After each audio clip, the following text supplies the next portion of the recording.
అందితే జుట్టు అందకపోతే కాళ్ళు. Hi guys, welcome to my channel. ఈ మన పాట్ పెయింటింగ్ సిరీస్ లో ఇది 4th వీడియో అనమాట. ఎలాగైతేనే మన ఉగాదికి మండల ఆర్ట్ స్టార్ట్ చేసే కదా, ఆ ఆర్ట్ ఈ సిరీస్ లో ఈ పాట్ మీద అయితే ట్రై చేస్తున్నాను. వీడియో ఎండ్ వరకు చేసేసి అవుట్పుట్ ఎలా వచ్చిందో కామెంట్ చేయండి. అలాగే ఏమైనా మిస్టేక్స్ ఉన్నా కామెంట్ చేయండి. నేను ఆల్రెడీ మీకు చెప్పాను కలర్ అయితే రిపీట్ అవ్వకూడదు అని చెప్పేసి. ఇప్పుడు దాకా వేసిన కలర్స్ లో మనమైతే పింక్ ట్రై చేయలేదు, అలాగే మండల ఆర్ట్ కూడా వేయలేదు కాబట్టి ఈసారి అయితే మండల ఆర్ట్ డిజైన్ సెలెక్ట్ చేసుకున్నాను.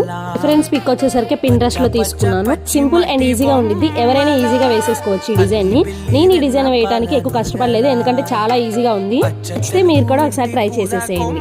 నేను ఈ డిజైన్ మొత్తం అయితే బ్లాక్ అండ్ వైట్ చూసుకున్నాను, ఎందుకంటే ఎలిగెంట్ లుక్ వస్తుంది, అలాగే మనకి ప్యాటర్న్ కూడా రిపీట్ అవ్వకుండా ఉంటుందని చెప్పేసి. నేను ఫస్ట్ లో ఆ డైలాగ్ ఎందుకు వేశానంటే, ఈ రోజుల్లో మాక్సిమం అందరూ ఇదే సిచ్యువేషన్ ఫేస్ చేస్తున్నారు, అలాగే ఫ్రెండ్స్ అయినా చుట్టాలైనా ఇదే ఫాలో అవుతున్నారు. అందుకనే జాగ్రత్తగా ఉండండి, మీ డెసిషన్స్ మీరే తీసుకోండి, ఒకరిపై ఆధారపడొద్దు. అండ్ మీరు చేయాలనుకున్న పనిని ముందే ఎవరికి చెప్పొద్దు, చేసిన తర్వాత చెప్పండి. ఇలాంటి మరిన్ని వీడియోస్ కోసం మన ఛానల్ ని సబ్స్క్రైబ్ చేసుకోండి. Okay guys, by by. ఈ రోజు వార్తలు సమాప్తం.